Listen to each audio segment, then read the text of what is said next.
Então, gente, mais uma vez, nós estamos aqui conversando com agora uma grande colega, uma mulher extremamente gentil e competente, uma juíza federal presidente, atual presidente da Associação dos Juízes Federais do Rio de Janeiro e do Espírito Santo, a JUFESG, uma pessoa que eu tive a oportunidade de conhecer e que nos permite aqui, no grupo de pesquisa política e tributação, escutá-la sobre um assunto essencial, o processo.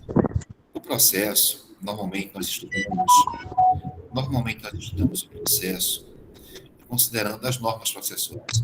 O Código de Processo Civil, o processo penal, mas não é só o Código. O processo é também os sujeitos processuais, ou seja, o Ministério Público, os advogados, não é? Os sujeitos processuais principais, o advogado, o Ministério Público, o juiz, sujeitos processuais secundários ou acessórios, enfim, mas que também ajudam muito o processo, o tradutor, o perito, tal. E hoje nós já trouxemos aqui auditores de Receita, procuradores de Estado, de município, procuradores federais, membros do Ministério Público, membros do Tribunal Superior Eleitoral, ministros do Supremo Tribunal Federal, do Superior Tribunal de Justiça. E hoje eu tenho a gratíssima oportunidade de trazer a Sandra Campos, juíza federal no Rio de Janeiro. Minha amiga Sandra, muito obrigado por você estar aqui conosco, muito obrigado demais. Eu queria que você falasse um pouco. Aqui nesse grupo nós estamos gravando, nós temos pessoas da graduação, pessoas do mestrado, do doutorado, colegas professores, né? Então, eu queria que você falasse um pouco da tua atuação profissional, já de Gleine entrando agora, da tua atuação profissional, como é a segunda região federal, o que é a JUFESG, a tua trajetória profissional, conquista o pessoal aí para o exercício, quem sabe mais adiante, da magistratura federal, da magistratura estadual. Fala um pouquinho sobre isso. Muito obrigado, Sandra. Boa noite a todos. Hélio, é realmente assim, um imenso prazer estar aqui, poder falar aqui nesse grupo de política e tributação. Realmente, assim, estou muito satisfeita. Hélio é uma pessoa muito querida, um colega que nós pudemos conhecer justamente através da vida associativa. A vida associativa traz isso, nos possibilita conhecer colegas, conhecer pessoas que, por força, muitas vezes, de diferença, distância geográficas, talvez por uma outra forma nós não nos conhecêssemos e pudéssemos começar a trocar ideias, a poder ter esse intercâmbio de experiências que é tão produtivo, é muito, muito interessante, nós podemos trocar conversar sobre essa série de questões. Bom, meu nome é Sandra Meirim Chalu Barbosa, de Campos, realmente. Eu sou juíza federal no Rio de Janeiro, já vou fazer esse ano 25 anos de magistratura, meu concurso foi de 1996, e eu amo a magistratura federal, eu realmente adoro. É uma profissão assim, eu até sempre digo, uma das coisas que eu escolhi certo na vida foi ter escolhido ser juíza federal. É uma profissão que eu adoro, é uma profissão extremamente interessante. O decidir, o poder solucionar conflitos de interesse é algo muito interessante. Assim, quem vive isso é difícil. Não é fácil, cada dia nós temos um desafio diferente, nós temos uma questão diferente, mas a vida nunca eu diria, nunca é monótona. Você tem sempre desafios pela frente, você tem sempre questões novas, você tem sempre questões instigantes, questões nas quais todos temos imensas dúvidas. E o interessante é isso, eu acho que uma das questões muito interessantes da nossa vida jurídica, de todos nós, é que o direito não é matemática, o direito não é A mais B, que vai... o direito sempre nós temos a oportunidade de termos diversas interpretações, E a magistratura, e com isso, a magistratura nos coloca isso no dia a dia. Nós estamos no dia a dia nos deparando com essas questões, tendo que decidir uma série de incidentes, tendo que decidir uma série de questões.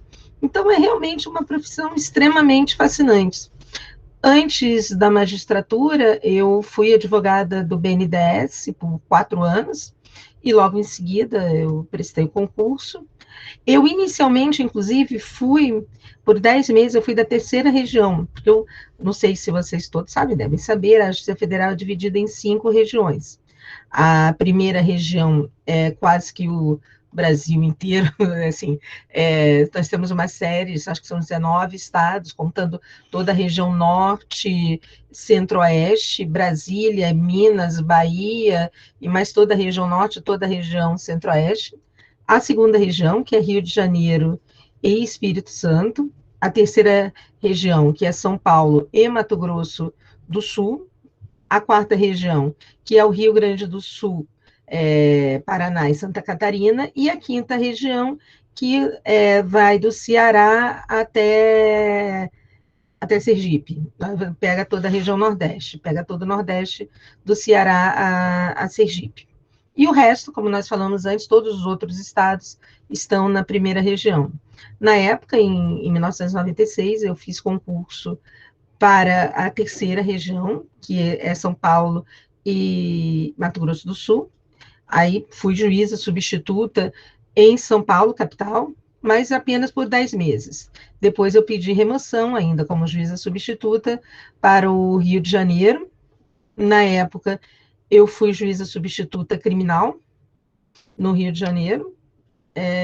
Depois, em 1998, eu fui promovida, no finzinho de 1998, eu fui promovida para juíza federal titular e atuei por quase 10 anos em São João de Meriti. São João de Meriti é uma cidade, é a região metropolitana do Rio de Janeiro, é o que nós chamamos de Baixada Fluminense. É uma região muito pobre, muito populosa, muito pobre, muito populosa, e adjacente ao Rio de Janeiro, saindo do Rio de Janeiro, indo pela Dutra, é o primeiro município, logo que nós saímos do Rio de Janeiro. Talvez fosse, eu não sei, comparando aí em Recife, é quase tão próximo, talvez, Jaboatão, um pouco mais distante, talvez, do que em Recife. Fiquei 10 anos em São João de Meriti, poderia ter voltado para o Rio de Janeiro antes, mas eu optei ficar esse tempo todo na época em São João de Meriti, porque tratava de vara, porque na época eu poderia ter retornado para vara previdenciária, varas de execução fiscal, o próprio juizado, ainda nem existia na época, depois foi criado o juizado, mas eu gostava da minha vara de competência plena em São João de Meriti, uma região muito próxima do Rio de Janeiro, então eu fiquei lá bastante tempo, depois me removi para vara civil, quando surgiu a oportunidade de vir para uma vara civil, que era o que eu queria, eu me removi para a vara civil, a 29ª Vara Federal, que é a vara na qual eu atuo até hoje. Eu estou na 29ª Vara Federal. A 29ª Vara Federal, ela é uma vara civil especializada em comércio internacional e com direito à concorrência. Direito da concorrência, nós temos realmente poucos processos, porque a sede do CAD é Brasília, então são poucos os processos residuais relativos à concorrência, direito concorrencial, ao CAD, é uma matéria muito interessante, mas nós temos poucos processos, a maior parte questões anulatórias, procedimentais, poucas realmente abrangendo o mérito do direito concorrencial, que, como eu já disse, talvez até por questão do CAD, da sede do CAD ser em Brasília. E comércio internacional, que abrange o direito aduaneiro. E aí nós temos realmente uma quantidade imensa de processos. Em razão, nós temos 2 varas especializadas em concorrência no Rio de Janeiro, em concorrência e comércio internacional, e nós temos realmente um grande número de processos relativos a direito aduaneiro no Rio, Então, Sandra, fala um pouquinho aí para a gente sobre direito aduaneiro.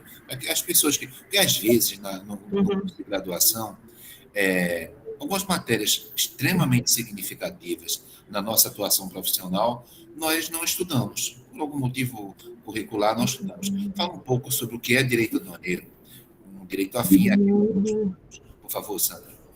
O direito aduaneiro, ele abrange todas as matérias relativas à importação e à exportação de mercadorias. Todas essas questões procedimentais e vamos desde da questão pagamento, envolve muito o direito tributário, nós temos muitas questões ligadas ao direito tributário, porque muitas delas resvalam na questão de recolhimento de tributos, saber qual o produto devido, muitas vezes infrações aduaneiras são feitas para evasão fiscal, para não se pagar tributos. Então, nós temos interpostas pessoas, nós temos tributações não registradas, nós temos questões ligadas ao registro das importações, quem pode ser importador, quem pode importar, como se deve importar. Nós temos uma série de regimes fiscais diferenciados, preferenciais relativos à importação, por exemplo, como o Repetro e uma série de outros regimes que são aplicados, em que casos que eles podem ser aplicados, quando que eles podem ser aplicados. Rio de Janeiro, como é uma região muito, falei agora até do Repetro, porque o Repetro nós temos muitas questões relativas a navios, plataformas de petróleo, e temos importadores, que tipo de mercadoria, classificação de mercadorias, que mercadorias vão ser, como nós vamos classificar, quem pode importar, a ocultação do verdadeiro adquirente das mercadorias, contrafação, mercadorias falsificadas, e às vezes questões até práticas, como, por exemplo, uma questão muito comum que nós temos, questão de desunitização de containers, assim. Então, existe toda uma gama de questões procedimentais de direito administrativo e de direito tributário ligadas à importação e à exportação. É uma matéria, eu gosto bastante, é uma matéria muito interessante, e eu defendo muito a especialização, porque a especialização, ela te torna, na verdade, especialista, perdoando a redundância, sobre aquela matéria. Depois de tanto você analisar questões semelhantes, você tem um conhecimento muito mais aprofundado sobre o tema e faz com que, obviamente, suas decisões tenham mais conteúdo, você tenha mais facilidade para reconhecer determinadas questões, porque o magistrado, de modo geral, ele se depara com uma série de questões. Então, quando existe algum tipo de especialização na vara, evidentemente que o cuidado na análise daquelas questões, ou a forma como nós já identificamos alguns problemas mais recorrentes, acaba acontecendo de uma forma melhor. Eu acho que sem sombra de dúvida. E o Rio de Janeiro, a questão do direito aduaneiro no Rio de Janeiro, ela é forte porque nós temos na nossa jurisdição dois portos grandes. Nós temos o porto do Rio de Janeiro mesmo, e temos o porto de Itaguaí, que é um porto também muito grande, e que boa parte do comércio nacional que vem da China, porque é um porto de calado, grande calado, então o comércio que vem da China passa pelo porto de Itaguaí também. Então, nós temos esses dois portos, então temos uma grande quantidade de processos relativos a esse tema aqui na vara. E residualmente, quer dizer, e para a especialização nós temos. Então, o que acontece quando existe uma vara especializada, pelo menos na segunda região, isso acontece, quando nós temos especializações de varas. Nós temos as varas especializadas, elas recebem a distribuição de todos os processos relativos àquele tema, e quando não atinge, a tema da especialização não atinge o número de processos que deveria ter aquela vara pela média da distribuição dos processos, ela recebe outros temas. Então, nós temos lá também todos os outros temas relativos às várias cíveis da capital, todos os temas tributários, administrativos, muito questões ligadas a militares, sistema financeiro da habitação, muitas questões tributárias, uma vez que o Rio de Janeiro também tem um parque industrial forte, não tanto, obviamente, quanto São Paulo, mas também temos um parque industrial forte. Então, temos, assim, questões de contratos administrativos, licitações, agências reguladoras, nós temos algumas agências reguladoras no Rio de Janeiro. Então, nós temos essa série de processos que eu gosto muito desse tipo de ação, da matéria civil. A segunda região, as varas da segunda região, até ele me falou para a gente conversar um pouco sobre como que está até dividido as áreas da segunda região.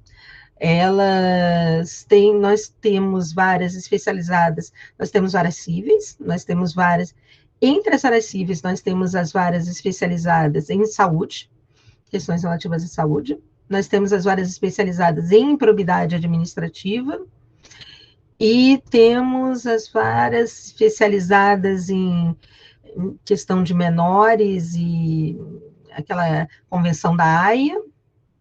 Eu acho que nós só temos essas especializações. E temos, aí nós temos também as varas previdenciárias, nós temos as varas de execução fiscal, nós temos as varas criminais, nós temos os juizados, temos as turmas recursais, então, as varas da capital do Rio de Janeiro. E temos o Espírito Santo, que possui basicamente as mesmas especializações, com exceção das varas cíveis, que ele tem uma distribuição de competências diferente em relação às varas cíveis.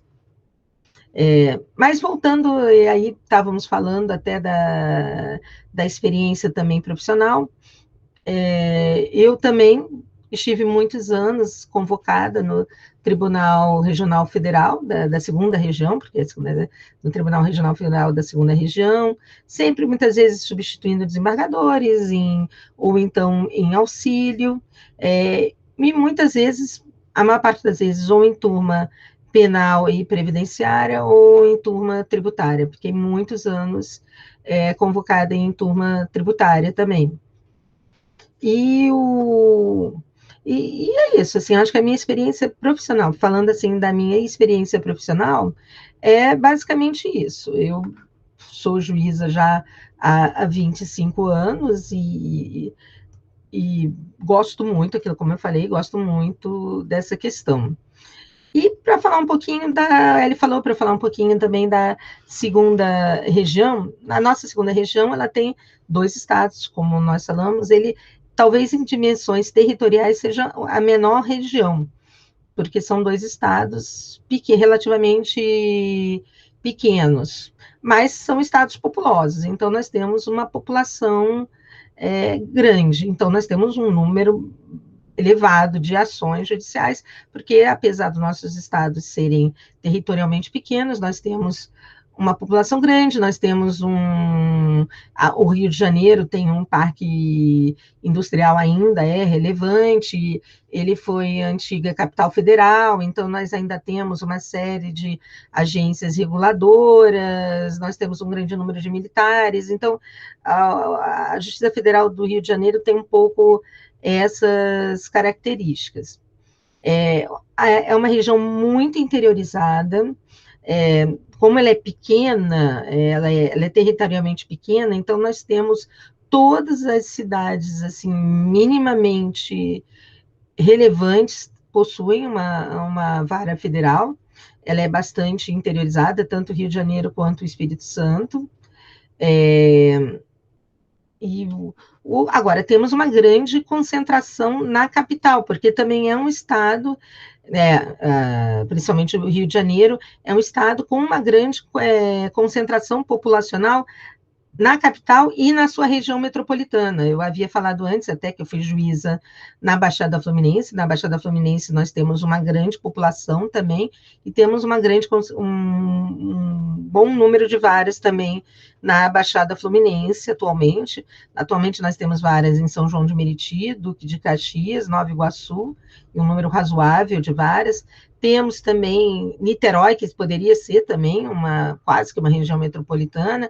Temos adjacente a Niterói também São Gonçalo, que é outra região bastante populosa e também com um número razoável de varas. Então, existe um pouco essa concentração, apesar de estarmos muito interiorizados, mas com quantitativamente o número de varas elevados na capital e sua região metropolitana pela própria característica dos estados. E o Espírito Santo também, ele tem uma grande concentração também em Vitória, mas ele tem também várias interiorizadas, temos Colatina, São Mateus, Linhares, Serra, Cachoeira do Itapemirim. Então, nós temos uma série, e é um estado pequeno, territorialmente também pequeno, né? Então, nós temos uma região bastante interiorizada.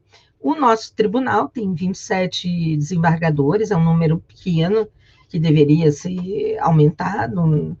Só para comparar, o TJ, o Tribunal de Justiça do Rio de Janeiro, nós temos 27 membros, o Tribunal de Justiça tem mais de 200 membros, o Tribunal de Justiça, acho que são 200 e tantos membros do Rio de Janeiro, é um número imenso de desembargadores no Tribunal de Justiça, só do estado do Rio de Janeiro. Então, nós, na segunda região, temos 27 desembargadores.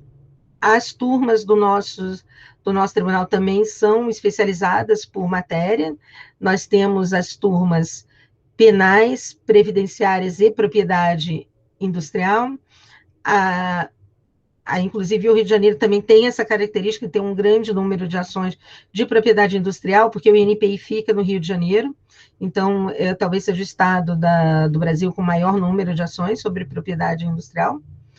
Nós temos também as várias turmas tributárias, temos 2 turmas tributárias, temos as turmas administrativas e temos as demais, que são turmas administrativas, que são as remanescentes. Então, a nossa região, basicamente, ela fica estruturada dessa forma. Rio e Espírito Santo, eu não me lembro agora exatamente o número de varas, mas é alguma coisa entre 180, 190, não me lembro agora de cabeça o número de varas total de ambos os estados, mas o número de varas atual, eu diria que é razoável, um número bom de varas. Talvez a gente não precisasse atualmente ampliar a primeira instância. A primeira instância atualmente tem um número bom de varas, que seria suficiente, boa parte, todas as localidades com um número já razoável de habitantes, nós temos varas federais, mas o nosso tribunal, a primeira instância cresceu e o nosso tribunal não cresceu. Então, nosso tribunal precisaria atualmente ampliar, mas nossos desembargadores lá estão se dedicando muito para tentar trazer uma celeridade boa para os nossos processos. Tem que se dedicar. Sandra, me explica uma coisa, por favor. Agora mesmo caiu, estou em boa viagem, claro. Caiu a minha internet. Pois bem, eu não sei se você falou sobre esse assunto, o funcionamento telepresencial. Como está na região? Voltou presencialmente, não voltou, está funcionando pelo sistema telepresencial, tanto a área federal quanto a área estadual, os advogados, por exemplo, na área tributária, na área aduaneira, eles pedem liminares, como é que isso está funcionando? Olha, está funcionando muito bem. A pandemia nos pegou todos de surpresa. Eu confesso que eu era relativamente cética em relação ao trabalho telepresencial, mas atualmente eu sou uma grande fã. Ele realmente funcionou, e funcionou muito bem aqui na segunda região. Nós aqui na Justiça Federal, ainda estamos, em grande maioria, em trabalho telepresencial. apenas, o nosso tribunal ficou durante até 2 ou 3 meses atrás, ele ficou fechado. Então, na verdade, ele estava todo fechado. A pandemia que foi complicada, e ainda é, né, mas foi complicada. Rio foi epicentro da pandemia por muito tempo, ainda falam que é o epicentro da variante Delta, então Rio de Janeiro bastante complicado. Mas como eu falei, para funcionar o telepresencial, obviamente, os advogados têm que ter acesso aos magistrados. Então, o que eu posso falar que é o que eu faço, e acredito que boa parte dos colegas fazem também, o atendimento dos advogados é feito por meio do Zoom. Aqui eu estou vendo que vocês estão usando o Teams, lá o programa que é utilizado na segunda região é o Zoom. Então, é atendimento por um desses programas de videoconferência. O advogado, ele manda um e-mail para a vara e ele marca com o magistrado, normalmente no dia seguinte, às vezes, se for muito urgente, no mesmo dia, ou então no dia seguinte, é marcado uma videoconferência e conversamos normalmente. As audiências também têm sido feitas, como é que se fala? Pelo Zoom, eu tenho feito. Agora, algumas audiências, porque a minha vara é vara civil, e a vara civil, a boa parte dos jurisdicionados de vara civil tem um poder aquisitivo um pouco melhor. Alguns colegas, tanto de varas criminais quanto de varas de juizados, dizem que alguns jurisdicionados têm dificuldade para realizar essas audiências telepresenciais que nós temos feito. Então, nessa questão, a direção do foro, o que tem sido feito? A direção do foro liberou, tanto no foro criminal, quanto no foro dos juizados, quanto até para os colegas que querem em vara civil, que por eventualmente não tem condição, ele liberou uma sala de audiência grande, eles fizeram, na verdade, uma sala de audiência, tanto no auditório, uma no auditório do prédio da Venezuela, outra no auditório do prédio das varas cíveis, e ficou uma sala grande, com bastante distanciamento, do qual existe um agendamento para os juízes que desejam e fazem ou audiência presencial, ou pelo menos, às vezes até um modelo híbrido. Alguns colegas fazem um modelo híbrido de audiência, o colega fica em casa, mas as partes comparecem ao foro para poder prestar seus depoimentos. Então, tem essa possibilidade de fazer esse modelo híbrido, mas a audiência em si, nas salas de audiência das áreas, ainda não são permitidas, porque elas são pequenas e não têm ventilação nenhuma. Elas não têm janela, elas não têm ventilação nenhuma. Atualmente, então, o foro ficou fechado por até 2 meses atrás. Atualmente, aí ele abriu, tem uns 2 meses e meio, mais ou menos, ele abriu, e houve determinação do nosso tribunal, que retornassem todas as varas abrissem, com pelo menos um servidor. Então, todas as áreas têm todo dia pelo menos um servidor, mas o quantitativo de servidores e magistrados presentes não poderia exceder a 30% do quantitativo geral das varas. Então, atualmente, é o que nós temos, e, salvo engano, até 31 de outubro. Não sei se continuará assim por quanto tempo, mas isso até 31 de outubro nós estamos assim. E, paralelamente a isso, nós ainda não temos o teletrabalho instituído como na terceira região, que já editou uma portaria de teletrabalho, mas lançamos houve a questão do juízo 100% digital, ao qual até eu aderi. Então, houve a possibilidade dos magistrados que pudessem optar pela vara 100% digital. A vara 100% digital é uma novidade, a parte pode acolher ou não o pleito do processo ser 100% digital. A adesão ainda não está gigante, a gente ainda não está com uma adesão imensa dos advogados aos processos, para que os processos tramitem ao 100% digital, mas nós estamos intimando todas as partes para saber se eles vão aceitar ou não, porque ele é opcional. E foi instituído também os núcleos de justiça 4.0 para questões de saúde. A Justiça 4.0 nas questões de saúde, e é interessante essa experiência. Eu não Explica aí, Sandra, por favor, o que é a Justiça 4.0? A Justiça 4.0, ele é até uma questão, é realmente inovadora, porque ela tira um pouco a questão da vara do juízo, exatamente daquela questão do juiz vinculado a uma vara e uma localidade para um determinado processo. O que foi feito? Nas questões de saúde, o processo ele é original, primeiro os juízes puderam optar. Quem queria, iria acumular sua vara com o núcleo 4.0. As pessoas podem, de alguma forma, optar, e alguns colegas se inscreveram para atuar no núcleo 4.0 também. E, né, o juiz que está... E para questões de saúde, independente da localidade de onde a pessoa estiver ajuizando o processo, pode estar na capital, ou pode estar no interior, a pessoa pode estar em Itaperuna, que é a vara... Ou pode estar em Itaperuna, que é uma vara do norte fluminense, talvez uma das mais distantes, e ela vai ser julgada pelos juízes do núcleo 0, que podem ser da capital. Ela é julgada, aquele processo, é a questão que vai direcionar ao núcleo, o tema da questão, o assunto. Se for questão de saúde, mas a parte também, assim como o juízo 100% digital, o núcleo 0 é opcional.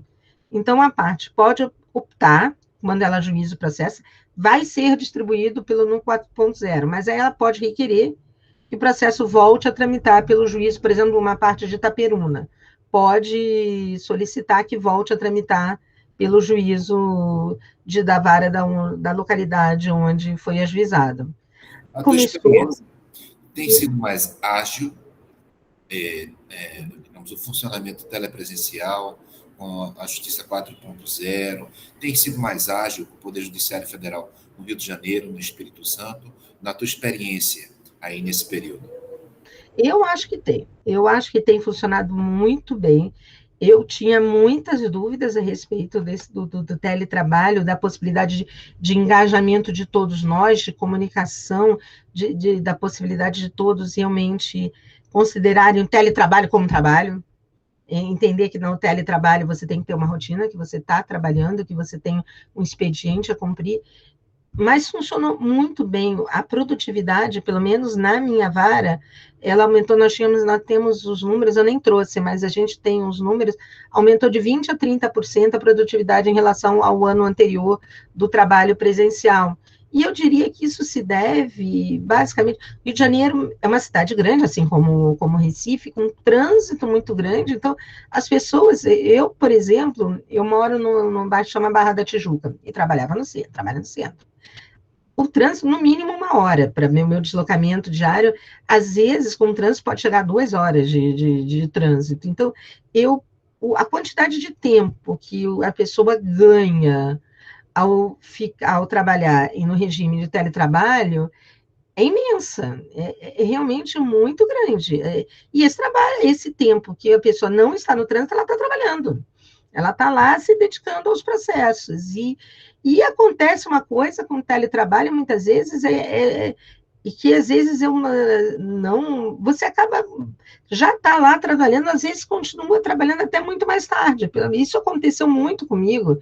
Agora eu tenho até me controlado um pouco para não chegar, não avançar muito durante a noite, porque às vezes nem percebia que o horário, a pessoa está envolvida no trabalho e não tem aquela questão do próprio expediente, do horário, do próprio expediente forense, de ter que voltar para casa, de ter que pegar o trânsito. Então, o fato de já estar em casa, você realmente... Eu acho que o número de horas trabalhadas acaba sendo muito maior. Acho que não aconteceu só comigo, é comigo, com os servidores da vara também. Eu diria que dos servidores da minha vara, pelo menos 90%, 95% se adaptaram muito bem ao teletrabalho. Eu sei que o teletrabalho tem pessoas que não gostam, tanto que alguns colegas, agora que foi permitido voltar, alguns colegas já voltaram a trabalhar, especialmente colegas que têm crianças pequenas em casa, acham que tem alguma dificuldade de concentração, mesmo fazer audiências quando tem crianças pequenas. Então, mas eu acho que dependendo da organização de cada um, é extremamente positivo. Realmente, as pessoas conseguiram não só se dedicar ao trabalho, perceber que teletrabalho são horas a serem trabalhadas, que as pessoas têm um horário de expediente, sim, que tem que trabalhar aquele número de horas, mas que eu acho que o número de horas trabalhadas aumentou muito. Foi algo que aumentou muito nesse regime de teletrabalho. E acredito até, falando até em associação, eu acho que as associações têm, sim,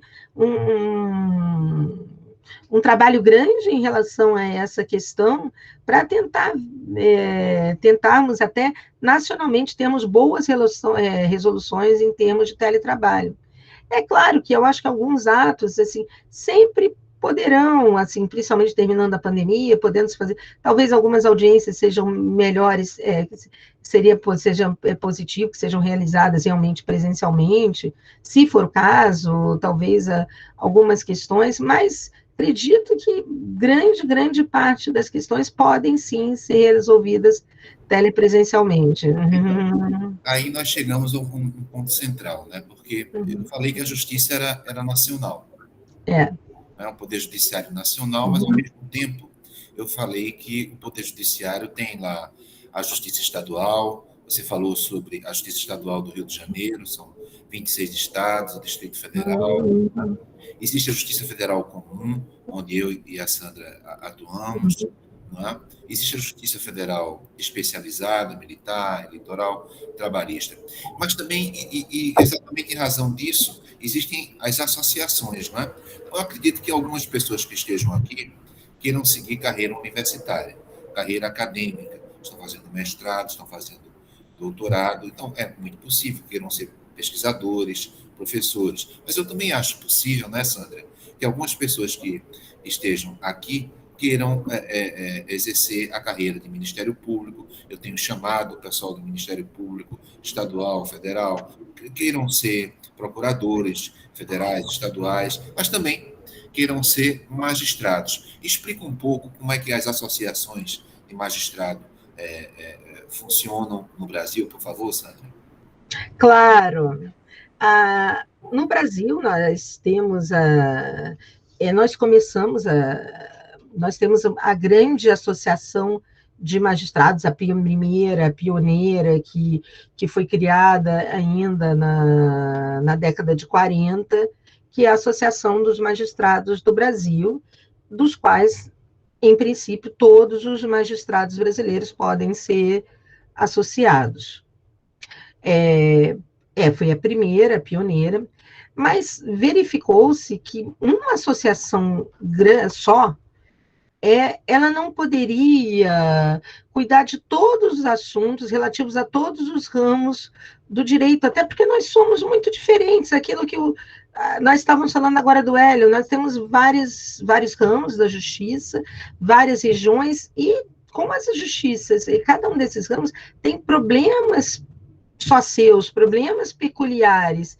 Então, a AMB sozinha, ela não conseguia dar conta de tudo, ela não conseguia, né? Seria humanamente impossível para o presidente da AMB cuidar de todos os problemas, de todos os ramos, de todos os segmentos da magistratura, de todas as localidades. Tanto que, assim, logo em seguida, a magistratura, a criação da AMB, foram sendo criadas, cada estado passou a criar a sua associação regional. Isso nós estamos falando fim de década de 40, início de década de 50, então cada estado começou a criar a sua associação regional. Aqui no Rio, nós temos a MAERJ, que é a Associação dos Magistrados do Estado do Rio de Janeiro, que também é muito antiga. São Paulo é a APAMAGES. Confesso que eu não sei o nome de cada uma dessas associações, mas cada estado tem a sua associação regional, que se dedica basicamente aos problemas específicos da magistratura estadual dos seus estados. Seguindo essa estrutura, as associações também da Justiça do Trabalho, nós tínhamos a ANAMATRA, que é a Associação Nacional da Justiça do Trabalho. A Justiça do Trabalho é mais antiga que a Justiça Federal, então elas também são mais antigas, essas associações, e cada estado, e a Justiça do Trabalho, ao contrário, ela também é dividida em regiões, mas todos os estados, ao contrário das regiões da Justiça Federal, que englobam diversos estados, basicamente cada estado possui a sua Justiça do Trabalho também, e é uma região, inclusive São Paulo, acho que tem duas regiões da Justiça do Trabalho, tem uma Justiça do Trabalho para São Paulo e uma para Campinas, inclusive. E cada região da Justiça do Trabalho criou nós temos a ANAMATRA, que é a Associação Nacional também, que também, inclusive, é afiliada à AMB, e nós temos as AMATRAs. Nós temos lá as AMATRAs para cada região da Justiça do Trabalho. A Justiça Federal, como todos nós sabemos, foi recriada em 66, e logo em seguida, Jesus da Costa Lima teve a ideia de criar a JUF, que é a nossa Associação Nacional. Então, a JUF, a princípio, a JUF era afiliada, inclusive, à AMB, a JUF ela foi filiada há muitos anos à AMB, e a associação, a JUF, ela começou realmente, a Justiça Federal era muito pequena.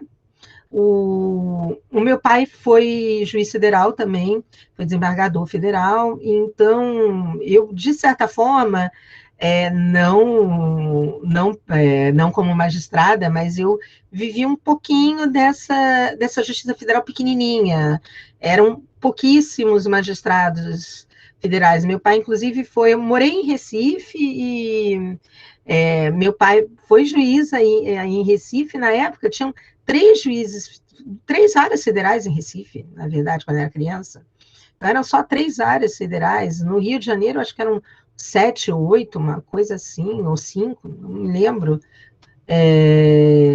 Depois acho que aumentaram, acho que eram 5, depois aumentaram para 7. Então, a Justiça Federal era pequenininha, então nós tínhamos a JUF em si, ela podia congregar todos os magistrados federais.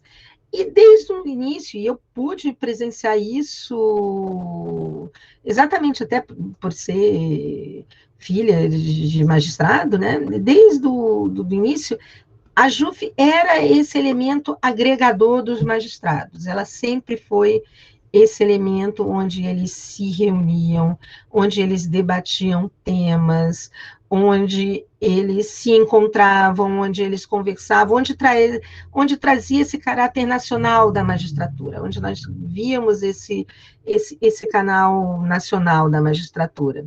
Então, e ela era, como eu falei, era uma justiça muito pequena, não tinha, sei lá, nem 100 e poucos juízes federais, então eles todos se encontravam, boa parte deles se conheciam, até muitas vezes, graças à JUF, se conheciam pelos nomes, se conheciam pessoalmente, e a JUF, sozinha, ia dando muito conta disso. Como ela também era muito pequena, ela era realmente filiada à AMB na época, porque ela realmente ainda era uma associação pequena, com poucos juízes, e eu me lembro, a JUF teve um papel muito importante, por exemplo, na Constituinte. Os juízes todos se conversaram, se reuniram, fizeram encontros para saber qual era o papel, que posições a JUF ia defender na Assembleia Constituinte, qual ia ser o que a magistratura iria defender ou não defender na Assembleia Constituinte. Então, ela tinha, sim, já tinha, na época, um papel muito importante. Veio a Constituição, e com isso veio a regionalização. Na época nós tínhamos também só o Tribunal Federal de Recursos, veio a regionalização da Justiça Federal. Com a regionalização também veio a descentralização administrativa da Justiça, e com isso os problemas, chegamos até, quando vem essa descentralização, os problemas, claro que nós temos o Conselho da Justiça Federal, mas nós começamos a ter uma série de problemas regionais peculiares a cada região, porque cada região, apesar da Justiça Estadual ter realmente uma forte centralização no Conselho da Justiça Federal, o nosso tribunal tem autonomia administrativa para decidir uma série de questões. E tem questões, nós temos problemas que são peculiares de uma certa região, e muitas vezes problemas que opõem regiões umas contra as outras. Eu diria um exemplo, durante um bom tempo, a Justiça Federal cresceu muito.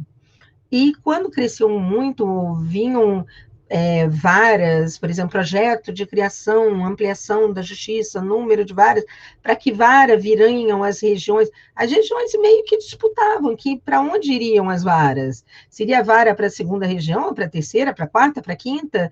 Então havia até uma certa disputa, e a JUF, obviamente, não podia interferir. A JUF era uma associação de caráter nacional, e começaram a crescer, o número de varas começou a crescer. Vieram sucessivos projetos de aumento no número de varas, a Justiça Federal começou a crescer, e chegou um momento em que a JUF sozinha não conseguia dar conta de todos os problemas da Justiça Federal. Ela tem uma série de questões peculiares em que ela não conseguia atuar. Então, nós começamos um momento em que começaram a ser criadas as associações regionais. Foi um momento, levamos quase 10 anos criando associações regionais, que não foi um fenômeno uniforme, foi aos poucos. Primeiro, eu acho que eu andei olhando agora até ele, eu acho que a primeira foi a Rejuf. Logo em seguida... Exatamente, Sandra, só para registrar, né? Participei da reunião, uma ideia do Dr. Zé Batista de Almeida Filho, titular da Sexta Vara, aqui de Pernambuco, da Seção Judiciária de Pernambuco, a qual hoje eu sou titular. Então, foram uns 6 ou 7 juízes, né, que se reuniram e criaram, exatamente com essa perspectiva de que há peculiaridades em cada região, criaram a primeira associação regional, a Rejuf, aqui encampando os 6 estados do Nordeste, da 5ª região. Não é? Então, é exatamente isso, conforme você está colocando. Aí eu acho que logo em seguida veio a JUFESP, logo depois veio a JUFER, que é da primeira região. A 4ª região teve um fenômeno diferente, ela não criou uma associação regional, ela criou uma associação regional para cada estado. Por que isso? Porque elas tinham escolas da magistratura, escolas de magistratura, já criadas, ligadas às suas associações regionais, cada uma das suas associações estaduais. Então, a 4ª região não tem uma associação regional, mas ela tem a Associação Regional do Rio Grande do Sul, ela tem a Associação Regional de Santa Catarina e tem a Associação Regional do Paraná. E a última a ser criada até foi a JUFERGES, que é a nossa associação da 2ª região, que engloba realmente o Rio e o Espírito Santo. E também, paralelamente a isso, nós temos algumas associações estaduais também, talvez até em face do gigantismo da primeira região. Então, nós temos, assim, a JUF de Minas Gerais, até porque Minas Gerais está pleiteando, provavelmente vai conseguir virar a 6ª região da Justiça Federal, tem um projeto projeto de lei que está tramitando e voltou a tramitar, parece que com alguma força. Então, nós temos a 6ª região e a JUF-MG é muito empenhada nessa questão. Temos, salvo engano, a JUF do Mato Grosso do Sul, justamente porque o Mato Grosso do Sul, de alguma forma, a JUFESP também, assim como o Rio de Janeiro, a 3ª região também é caracterizada por ter um grande estado e um estado economicamente um pouco menor, que é o Mato Grosso do Sul. Então, temos São Paulo, que é um gigante econômico, o maior estado da federação, em termos de movimentação econômica, e temos o Mato Grosso do Sul. Então, o Mato Grosso do Sul, ele achou que e aí isso até em termos de associação, ele achou que não estava sendo tão ouvido, Então, apesar de ainda também fazer parte da JUFESP, ele também tem a associação dele. Então, basicamente, atualmente, o nosso quadro associativo, em termos de justiça federal e de justiça, são esses. E essas associações, exatamente, elas foram criadas para cuidar de problemas regionais, dos problemas nacionais, e a nacional para os problemas nacionais. E a JUF, nos últimos anos, ela cresceu muito. Né?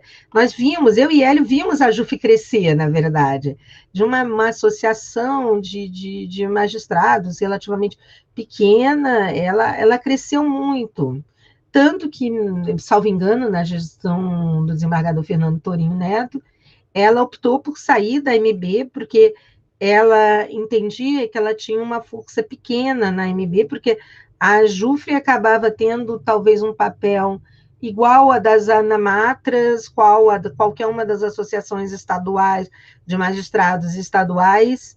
Então, ela entendia que ela precisava ter a força dela, ela precisava se desvincular da MB para ter uma força dela, e hoje em dia nós vemos, na época eu até tinha minhas dúvidas, mas hoje em dia nós vemos que isso foi uma boa ideia, realmente, porque realmente a JUF, de lá para cá, realmente cresceu, ganhou uma voz nacional, ela é realmente uma voz não só na defesa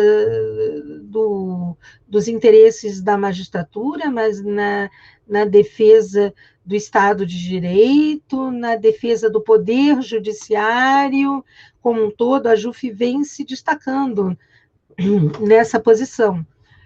E as associações regionais, obviamente, são coadjuvantes nesse ponto, mas elas têm um papel muito importante nas suas regiões, elas têm um papel muito importante. Nós somos, assim, aquele ponto, nós queremos, de certa forma, as associações, elas visam, de certa forma, reproduzir esse papel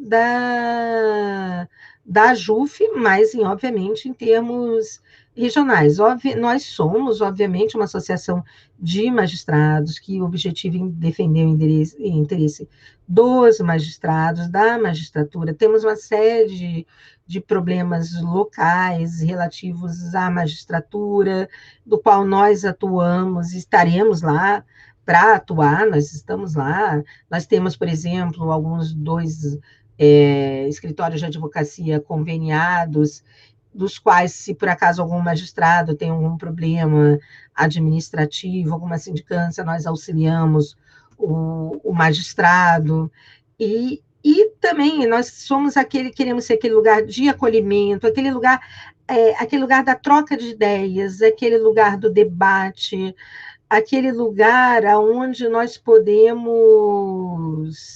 ter esse intercâmbio de boas ideias, mas também queremos ser um papel para mostrar para a sociedade a importância do Poder Judiciário.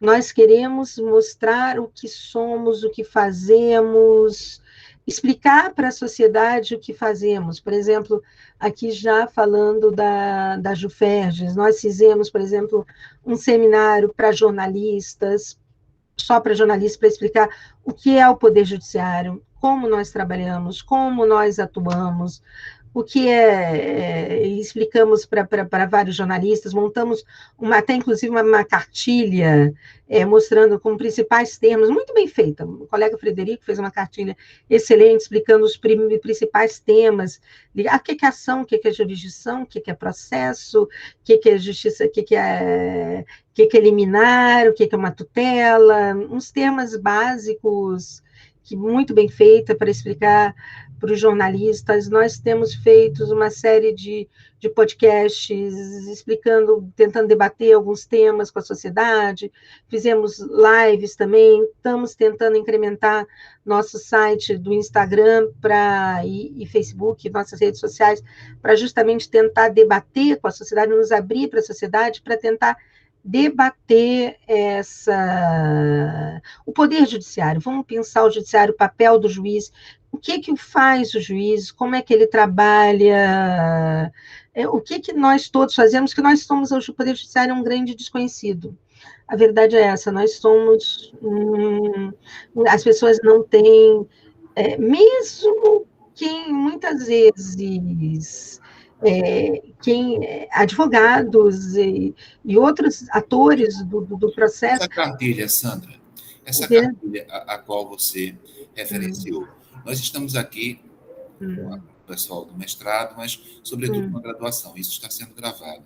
Você poderia nos disponibilizar essa cartilha? Porque a impressão que me fica, Sandra, há tanto tempo na Justiça Federal, tendo sido procurador antes, e há tanto tempo na universidade, é que a pessoa sai da universidade, não é apenas ainda não preparada para fazer o exame de ordem, porque o percentual de reprovação, infelizmente, é muito alto no exame de ordem. Mas ela também sai despreparada para ocupar os outros polos da relação processual. Não é possível que um juiz aprovado em um concurso público, ele, ao chegar em uma vara, que é para ser juiz substituto, ou para estar no exercício da titularidade, ele fique completamente perdido. Ele não sabe como despachar. Então, a gente está estudando o processo, mas a gente está estudando o processo na perspectiva, digamos assim, teórica. E há pouco na perspectiva integrativa com a prática. Né? Então, não sei se essa cartilha poderia ser disponibilizada para nós para facilitar essa integração. Né? Claro, é uma cartilha realmente assim, bem básica, ela foi feita para jornalistas, para leigos, pessoas que não são formadas em direito, né? Quer dizer, mas para justamente ela está muito bem feitinha, porque ela está muito clara. Então, assim, fica uma série de termos. Então, assim, até para nos dizer assim, o juiz não dá parecer, o que é uma sentença, assim, eu acho que ela está bem feitinha, mas, claro, eu posso disponibilizar para vocês, ela está muito clara. E esse ponto é que eu acho que é importante, que eu acho que nós da associação atualmente estamos tentando fazer, é tentar mostrar um pouco do Poder Judiciário, assim, como ele funciona, porque muitas vezes, isso que eu falei, nós somos os grandes desconhecidos, mesmo talvez até para advogados, saber como funciona por dentro, como funciona exatamente como o que trabalha, o que fazemos, porque o que eu sempre digo, o juiz ele sempre vai desagradar 50% das partes. Metade, um vai ganhar, outro vai perder, e quando tiver procedência parcial, então é capaz de desagradar todo mundo. Então, assim, alguém sempre não sai exatamente feliz da sua questão, mas explicar que, de alguma forma, esse conflito tem que ser decidido, vai ser decidido, que as provas, sim, são analisadas, são vistas, porque sempre que os temas são debatidos, são pensados, são analisados, e tentar verificar que exatamente nós temos exatamente uma grande quantidade de trabalho, que é feito em grande quantidade, que eventualmente vão ter erros, que vão passar erros, que isso é natural, isso acontece, mas que para isso existe nosso sistema recursal, que vai solucionar ao máximo, vai tentar solucionar ao máximo eventuais erros que ocorram. Então, e mostrar que estamos todos trabalhando e nos esforçando para tentar fazer o máximo. E a Juférges também, então, ela está tentando, nós estamos tentando aumentar, melhor um pouco essa comunicação, essa nossa comunicação com a sociedade. Nós não podemos, assim, ainda fazer encontros presenciais, porque isso agora, em razão da pandemia, que também é uma função das associações, as associações realizam uma série de encontros que são extremamente produtivos, não só para podermos debater os temas, a JUF faz muito bem isso, todos esses fóruns nacionais de debate são todos muito interessantes. Então, Sandrinha, eu te pergunto, perspectiva de futuro. Não é? Nós estamos falando aqui com muitas pessoas que estamos gravando também. Boa noite, Célia. Perspectiva de futuro da Justiça Federal. O que é que aponta? Quer dizer, um rapaz de 20 anos, uma moça de 22 anos, em termos de Justiça Federal. Qual é a perspectiva que você encontra de futuro para a Justiça Federal? Do ponto de vista funcional e também do ponto de vista estrutural. Como alguém que queira ingressar na magistratura, ou ingressar na magistratura como servidor de Justiça Federal, eu acho que atualmente é mais difícil do que já foi, sinceramente, porque nós temos uma coisa chamada a emenda do teto de gastos, que, de certa forma, limitou o crescimento. A Justiça Federal não pode crescer mais, a verdade é essa. Se qualquer um for conversar com qualquer diretor do foro, ele está desesperado para conseguir gerir o seu próprio orçamento. Se falar em aumentar uma vara, aumentar algum cargo, ele vai ficar desesperado, porque nosso orçamento está no limite do limite, no limite, na verdade, é deficitário. Então, isso é uma questão que eu e você, nós não tivemos, assim, houve uma época que tinha, não tanto quando eu fiz também e você fez, quando a gente fez concurso, os concursos não eram tão comuns também, levavam-se alguns anos até, entre um concurso e outro, existiam alguns anos, eu me lembro, eu fiz o concurso, eu me lembro que eu tinha tido um concurso quando eu me formei, por exemplo, a magistratura federal teve quando eu me formei, depois teve o que eu fiz 3 anos depois, quer dizer, 4 anos depois. Então, não eram tão comuns, isso não eram, ou mesmo na época do Tribunal Federal de Recursos também, talvez estejamos até voltando ao que era antes, agora pensando, até estou aqui falando em voz alta, eu nunca tinha parado para pensar, se nós formos pensar em termos de justiça federal mesmo, desde a sua criação, do tempo do Federal de Recursos, os concursos também não eram tão comuns, não haviam concursos todos os anos, era um concurso de 3 em 3 anos, de 4 em 4 anos, às vezes até de 5 em 5 anos, então os concursos não eram tão comuns. Mas depois de um tempo, quer dizer, então, como eu falei, teve um concurso quando eu me formei, e logo depois o concurso seguinte levou 4 anos para ter um concurso. Mas logo em seguinte, logo depois que eu ingressei na magistratura federal, nós começamos a ter concurso todos os anos. Então, haviam concursos todos os anos, então, esse estudo era mais fácil, porque a pessoa pensava, não, se eu não passar nesse ano, eu vou passar no ano que vem. Você havia uma previsão de você fazer um estudo, não havia uma pressão tão grande, talvez, para o candidato que estava estudando, porque haviam concursos, não, se não passar esse, eu vou passar no próximo, tanto que alguns colegas fizeram vários concursos até serem aprovados. E para o futuro, pelo menos enquanto estiver vigorando essa emenda do teto de gastos, eu vejo uma quantidade de concursos não tão grande no futuro, então nós vamos ter menos concursos, e talvez com menos vagas. Não que não tenham vagas, porque tem vagas. Eu, salvo engano, a segunda região deve ter quase 100 vagas. Deve ter quase 100 vagas, mas nós não podemos chamar 100 de magistrados, nós não temos dotação orçamentária para chamarmos 100 magistrados. Bem que nunca passaram também 100 candidatos num concurso, quer dizer, então nunca, a média é 20, sempre foi 20, 30, acho que nunca passou de 30, pelo menos na segunda região nunca passava de 30, sempre foi 20, 30, então a média deve ser basicamente essa.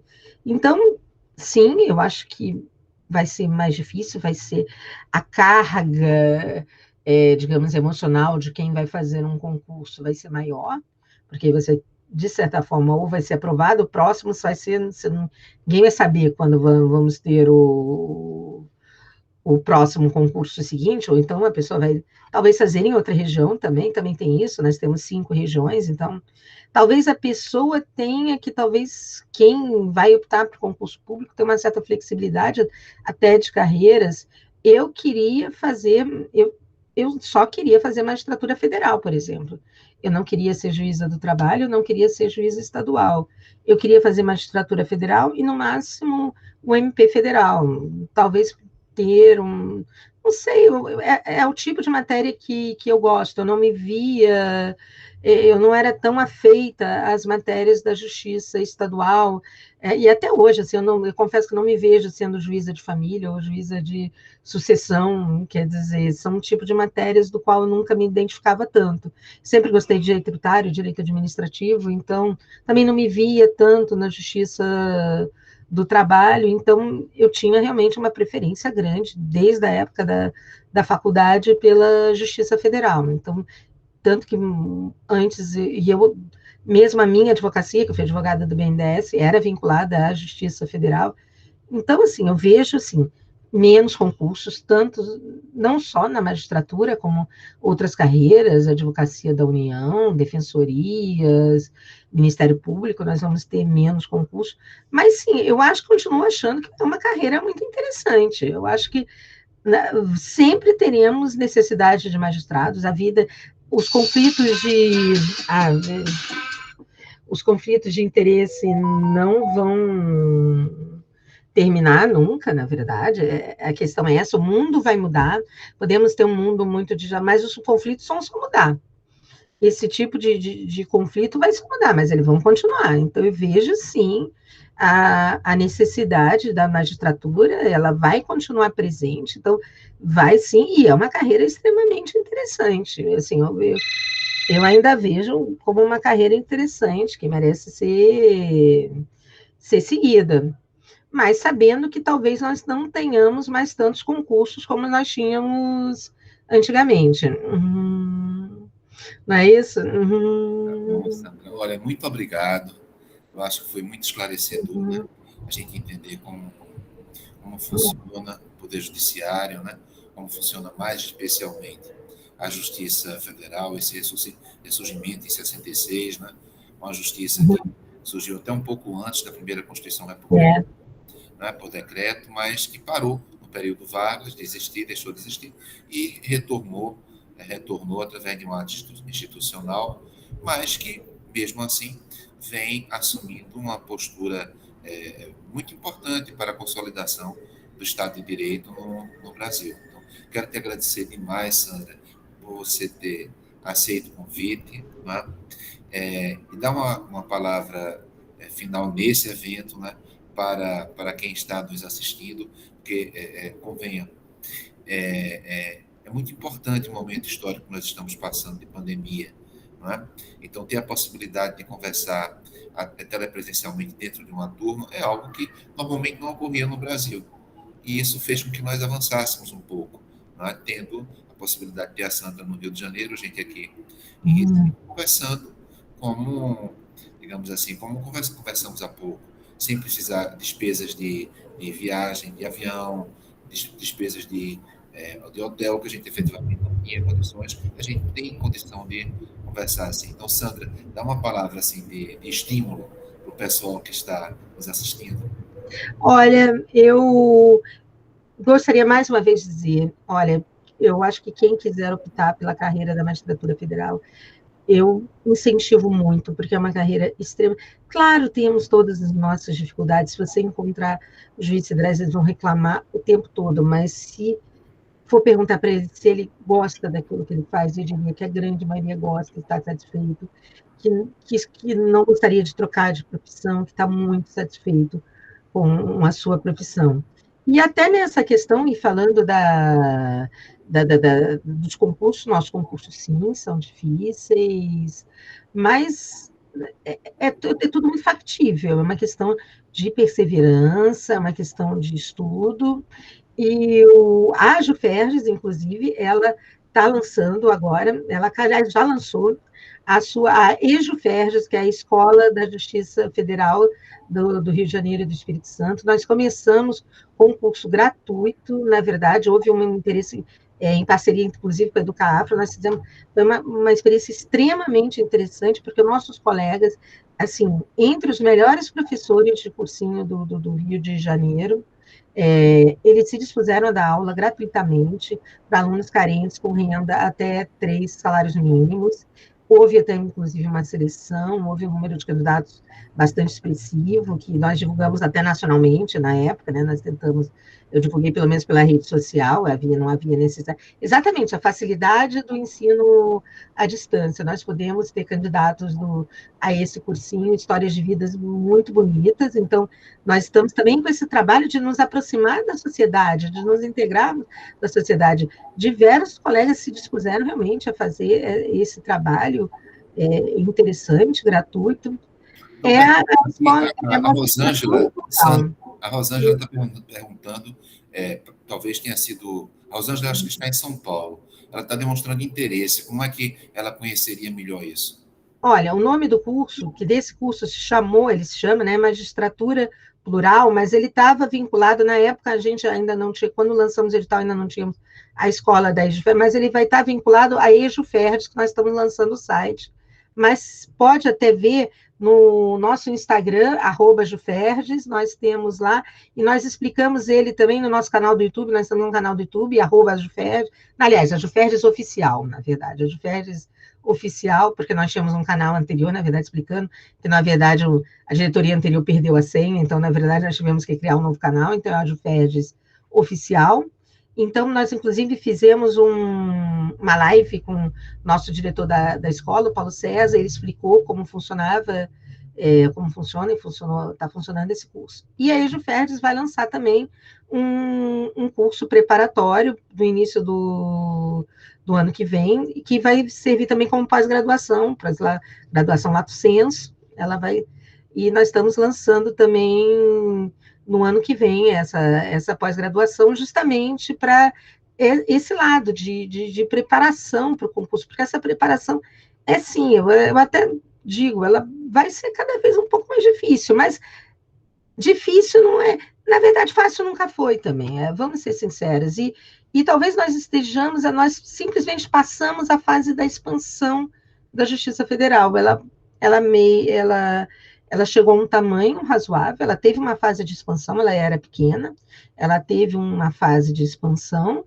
e agora ela chegou ao seu tamanho. Então, é aquilo que eu falei, nós não vamos ter concursos todos os anos, mas vamos ter concursos, nós sempre vamos precisar de juízes federais, a verdade é essa, de juízes estaduais, mas os juízes sempre serão necessários, e é uma profissão extremamente interessante, que eu realmente incentivo quem queira, quem goste, e, obviamente, claro, quem gosta da área federal, então, quem que gosta da área do campo do direito administrativo, que gosta do campo do direito tributário, que gosta de lidar com a administração pública, quer dizer, que gosta desse ramo do direito, quer dizer, obviamente, nós temos algumas questões de direito privado, mas a nossa grande campo de atuação é o direito público. Então, para quem gosta da área do direito público, eu realmente incentivo que faça o concurso, sim, que se dedique para fazer o concurso.